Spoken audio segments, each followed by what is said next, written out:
नमस्कार मंडळी, स्वागत आहे एक नवीन भन्नाट अशा व्हिडिओमध्ये। मी वैभव भोगल। तर आज आलो आहे मी कर्नाळा पक्षी अभयारण्यामध्ये। तर आता आम्ही इथून जाणार आहोत कर्नाळा फोर्ट बघायला।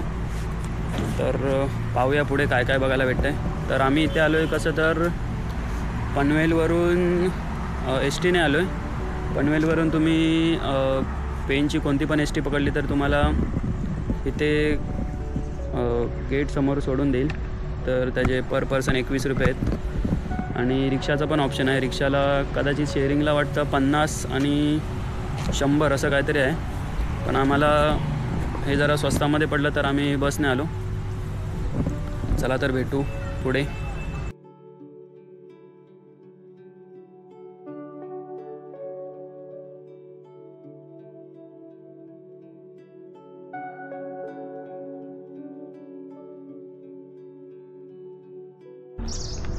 तर मंडळी पाहू शकता निसर्ग एकदम मस्त रोडमध्येच आणि आजूबाजूला पूर्ण झाडं। बरं वाटतंय जरा आणि सकाळचं आहे तर एकदम थंडावा चांगलं वाटतंय। आणि कर्नाळा पक्षी अभयारण्यामध्ये जवळजवळ 200च्या वरती पक्ष्यांच्या जाती जमाती आहेत। तर बघूया आपल्याला काय काय पाहायला मिळते ते।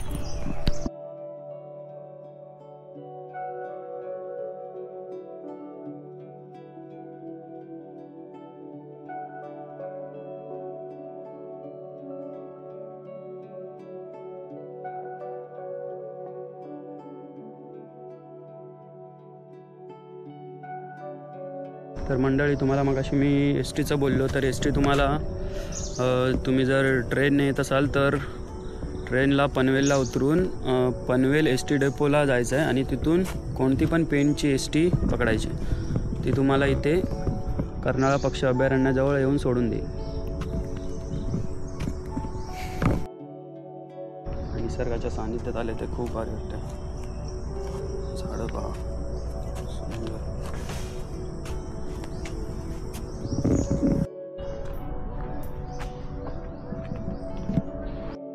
तर मित्रांनो पाहू शकता इकडे पक्षी ठेवण्याची जागा आहे।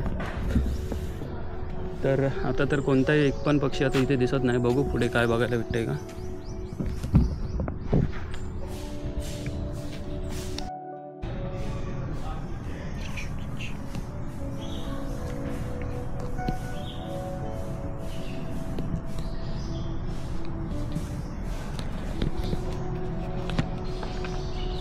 तर मित्रांनो इथे एक पक्षी पाहायला मिळाला आहे। असा पोपटच आहे तो। तिथे बाहेर तिबोटी खंड्या म्हणून लिहिले।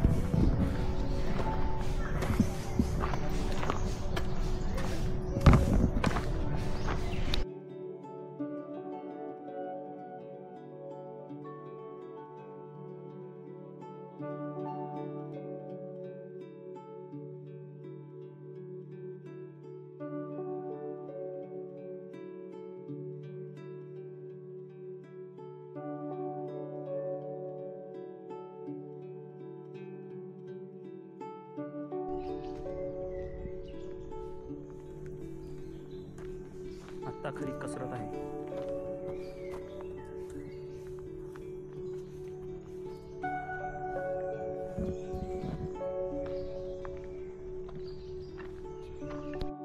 तर मित्रांनो आता आपल्या गाड्याच्या पायथ्यापासून आम्ही सुरुवात केली। तर इथे काही सूचना पण लिहिल्यात की माकड आणि मधमाशांपासून जरा लांब राहा, त्यांना त्रास देऊ नका। कारण इकडे आम्ही बघितलं तर खूप माकडं होती।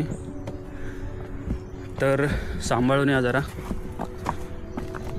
ते काही करत नाही पण आपण पण त्यांना त्रास नाही द्यायचा। तर आपण त्रास दिला तर ते आपल्याला नक्की त्रास देणार। तर याची काळजी तुम्ही नक्की घ्या। तर मित्र हो, आज आपण आलो आहोत पनवेल जवळच्या कर्नाळा फोर्टवर।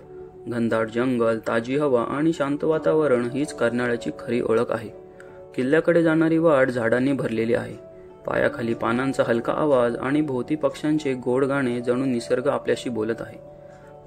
कधी एखादा पक्षी जोरात हाका मारतो तर कधी लांबून येणारा मधुर चिवचिवाट वातावरण शांत करतो। वर चढताना झाडांच्या फांद्यांमधून येणारी सूर्यकिरणं आणि थंड वारा चालण्याचा सारा थकवा कर्नाळा फोर्ट म्हणजे इतिहास आणि निसर्ग यांचा सुंदर मिलाप। इथे आल्यावर मन शांत होतं आणि आपल्याला निसर्ग किती सुंदर आहे याची खरी जाणीव होते।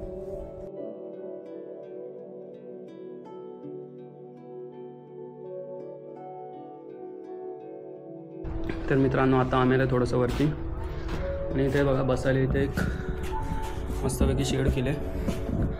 इथे थोडा वेळ रेस्ट करू आणि जाऊ आता आम्ही वरती।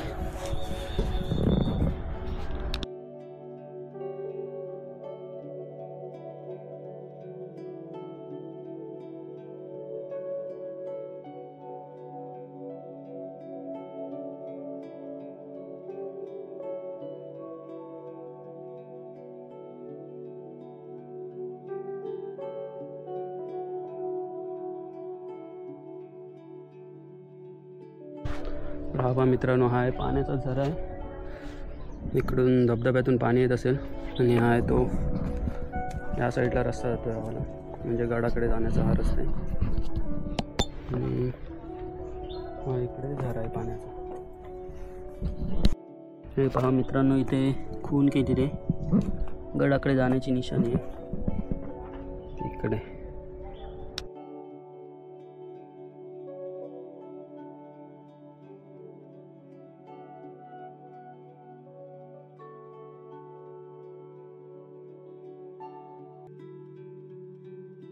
तर मित्रांनो, अजून आम्ही थोडं वर आलो आहे। इथे पहा, इथं पण एक बसण्यासाठी शेड केले। तर वर आलो आहे, पूर्ण घामाने भिजले ऊन आहे तर,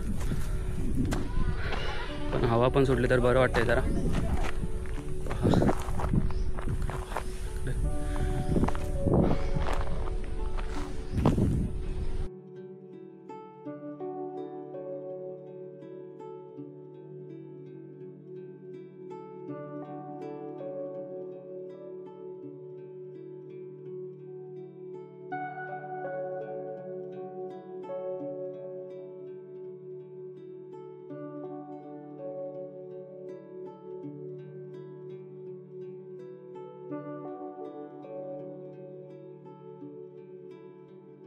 तर मित्रांनो, आता जो सेकंड शेड बघितला तिथपासून रस्ता पूर्ण असा सरळ सरळच आहे। फक्त थोडंसं मध्ये चढायचं होतं, बाकी पूर्ण सरळ आहे। जास्त हार्ड ट्रेक असं नाही बोलू शकत, नॉर्मल ट्रेक आहे, इझी ट्रेक जरा आहे। आणि मुंबईच्या जवळ आहे तर कोणी पण आरामात येऊ शकतं।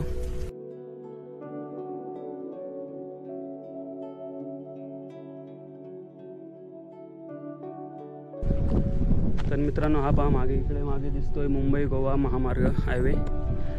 तर आम्ही जेव्हा गावावरून प्रवास करायचो तेव्हा हा सुळका नेहमी दिसायचा, की तेव्हा वाटायचं हे कसं असेल, काय असेल, तेव्हा आश्चर्य वाटायचं। पण आता समजलं की हा कर्नाला किल्ला आहे। तर चला पाहूया पुढचा निसर्ग कसला भारी आहे बघा।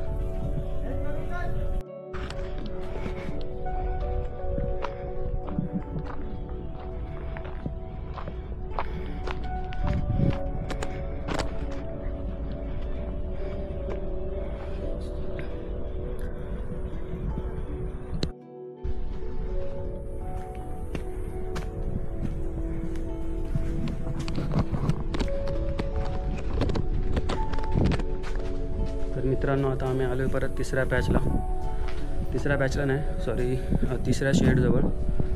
हे पहा, दम लागले की जरा बसायला बरं आणि मस्त आता हवेशीर जागा आहे, मस्त हवा लागते।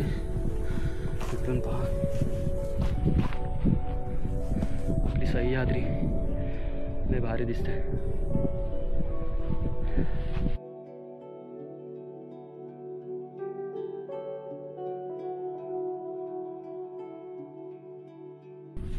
तर मित्रांनो, आता तिसऱ्या शेडजवळ आल्यावर त्याच्या पुढेच आपल्याला इथून पहा कर्नाला किल्ला पूर्णपणे दिसायला लागला आहे। तर अजून थोड्या वेळाने आम्ही पोचू। जवळजवळ इथून असं वाटतंय तरी अर्धा तास लागेल आणि पुढे गेल्यावर पाहू आपण पूर्ण किल्ला।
तर मित्रांनो, आता आम्ही आलो आहे चौथ्या शेडजवळ.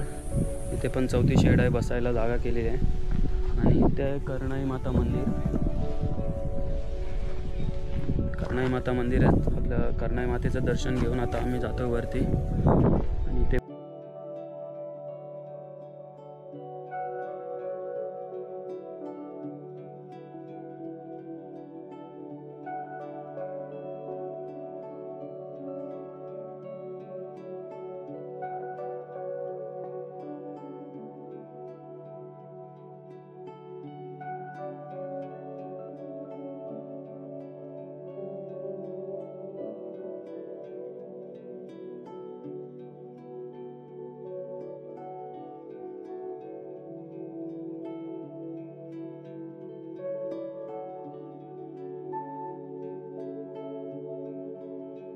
तर मित्रांनो, हा पहा दरवाजा आहे. हा आता आम्ही पोचलो आहे पहिल्या दरवाजाजवळ.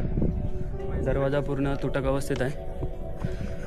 आता इथून आम्हाला कोणता मेन दरवाजा दिसायला लागला आहे. एक मिनटं, पहा तिकडे.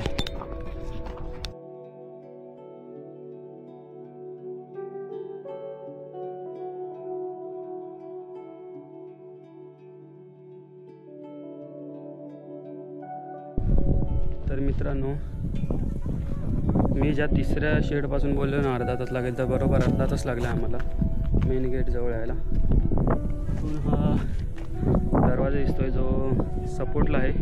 तुटू नये म्हणून त्याला सपोर्ट लोखंडाने सपोर्ट दिला आहे. जवळ जाऊन बघूया आता कसं आहे ते.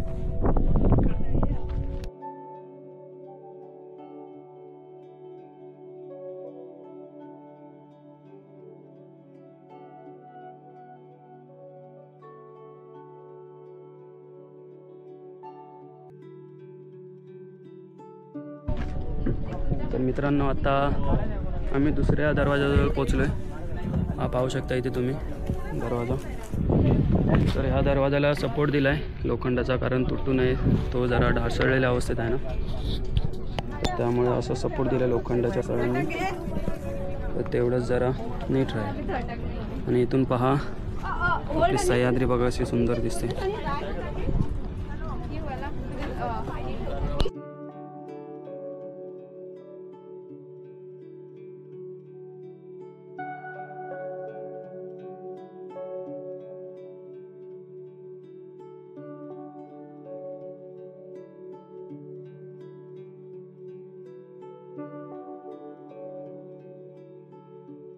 तर मित्रांनो, आता आम्ही आलो आहे महादरवाजातून. हा पहा आहे महादरवाजा. आणि तिथून आम्ही वरती आलो आहे आता.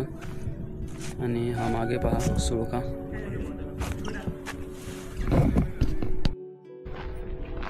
आणि हे जे तुम्ही बघताय ते सगळं पाहणी करण्यासाठी आहे. जो कोणी शत्रू आहे तिथून नजर ठेवून शत्रूवर हल्ला करण्यासाठी ही जागा आहे. आणि त्याच्यातून आपली दिसणारी सुंदर सह्याद्री पहा.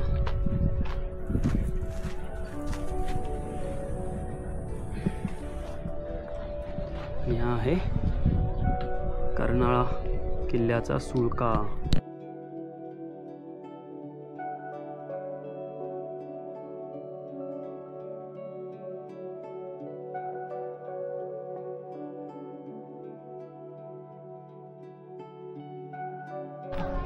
तर मित्रांनो, हे पहा, हे आहे हा एक राजवाडा आहे पूर्ण तुटलेल्या अवस्थेमध्ये. इकडे हे शत्रूंवर नजर ठेवण्यासाठी हे सगळे भाग आहेत. अजून एक हा एक गेट आहे बघा.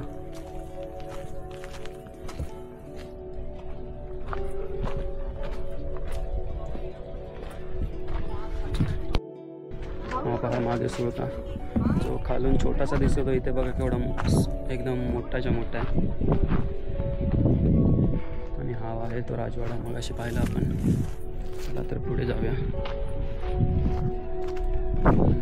सह्याद्री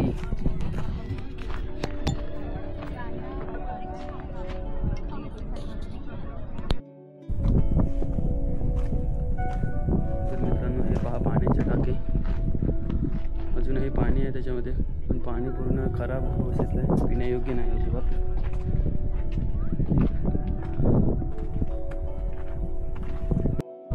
मित्रांनो हा पहा, इथे अजून एक दरवाजा आहे आणि तिकडे पण आपल्याला जायचं आहे अजून. तिकडून पण बघूया सुळका कसा दिसतोय ते.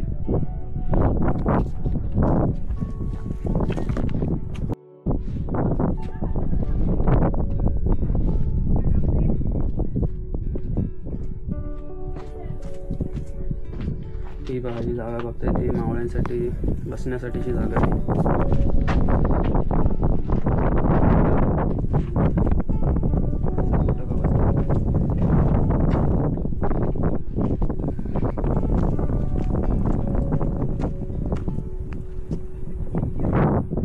आणि ही त्या काळातली बांधलेली तटबंदी, विचार करा किती भक्कम असेल.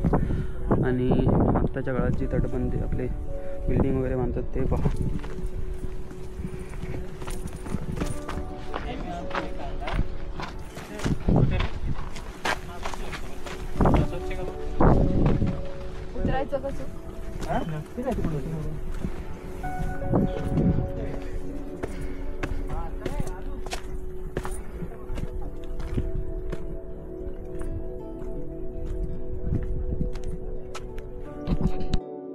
तर मित्रांनो हा पहा सुळका. आणि अजून एक गेट आहे इथे, ते आहे तो. आणि तिकडे मागे खाली जायचं आहे अजून, तिकडे पण रस्ता. थांबा एक मिनिट.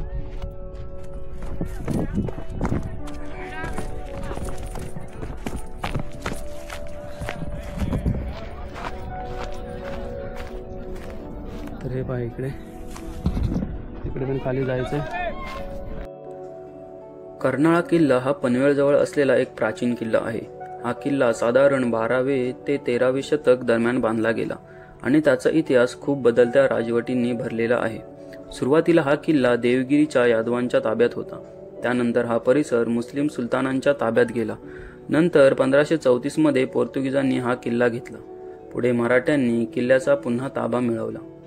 इतिहासातील सर्वात महत्त्वाचा काळ आला 1670च्या आसपास, जेव्हा छत्रपती शिवाजी महाराजांनी हा किल्ला जिंकला. महाराजांनी कर्नाळा किल्ल्याचा उपयोग कोकण आणि घाट परिसरावर नजर ठेवण्यासाठी केला, कारण हा किल्ला बोरघाटाजवळ असल्यामुळे तो व्यापार मार्गावर लक्ष ठेवण्यासाठी खूप उपयोगात होता. छत्रपती शिवाजी महाराजांनंतर किल्ला पुन्हा मुघलांकडे गेला आणि काही काळ तो पोर्तुगीज व मराठी यांच्यात बदलत राहिला. 1818 मध्ये पेशवाई संपल्यानंतर कर्नाळा किल्ल्यावर ब्रिटिशांचा ताबा आला. तेव्हापासून हा किल्ला हळूहळू ओसाड झाला आणि जंगलात दडून गेला. तर मित्रहो, किल्ल्याच्या माथ्यावर एक खूपच खास आणि वेगळा असा 125 फूट उंच बेसाळचा स्तंभ आहे. त्याला पांडूंची मिनार देखील म्हणतात. हा स्तंभ नैसर्गिकरित्या तयार झालेला आहे, म्हणजेच हा मोठा खडक वर्षानुवर्षांच्या नैसर्गिक घडामोडींमुळे तयार झाला आहे. हा स्तंभ वरून बाणासारखा किंवा मोठ्या मनोऱ्यासारखा दिसतो. जंगलातून वर चढताना तो लांबूनच दिसायला लागतो आणि किल्ल्याचा सर्वात ओळखणारा भाग म्हणजे हाच स्तंभ. इतिहासात तो निगराणी मनोऱ्यासारखा उपयोगात होता. इतक्या उंचावर संपूर्ण कोकणकडा, बोरघाट आणि आजूबाजूच्या वाटांवर लक्ष ठेवता येत होतं. त्यामुळे शत्रू येताना लगेच कळत असे. हा स्तंभ खूप खडा आणि उंच असल्यामुळे रॉक क्लाइम्बिंगसाठी प्रसिद्ध आहे, परंतु सामान्य पर्यटक तिथपर्यंत जात नाहीत. तो फक्त दृश्य रूपातच पाहता येतो. आजही हा 125 फूट उंच खडक कर्नाळा फोर्टची ओळख बनून उभा आहे. किल्ल्याच्या माथ्यावरून हा स्तंभ आणि त्याच्या पायाशी पसरणारा हिरवागार नजारा पाहिला की कर्नाळा किल्ल्याचे सौंदर्य दुप्पट भासते. आज कर्नाळा किल्ला हा कर्नाळा पक्षी अभयारण्यात आहे आणि ट्रेकर्स व निसर्गप्रेमींसाठी एक सुंदर ठिकाण बनला आहे.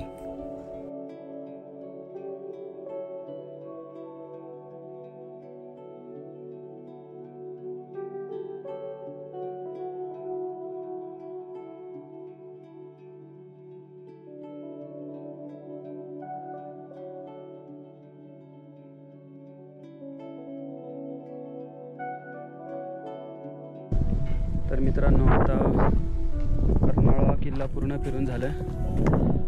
पाण्याचे टाके वगैरे सगळं पाहायला मिळालं तिकडे. खूप मस्त होतं. छोटासा आहे पण खूप छान आहे. वरतून निसर्ग पण पूर्ण चांगला दिसतो. तर व्हिडिओ कशी वाटली ती नक्की कमेंटमध्ये सांगा. आणि जर व्हिडिओ आवडली असेल तर लाईक करा, शेअर करा आणि चॅनलला सबस्क्राईब करायला विसरू नका. जय शिवराय. Bye bye.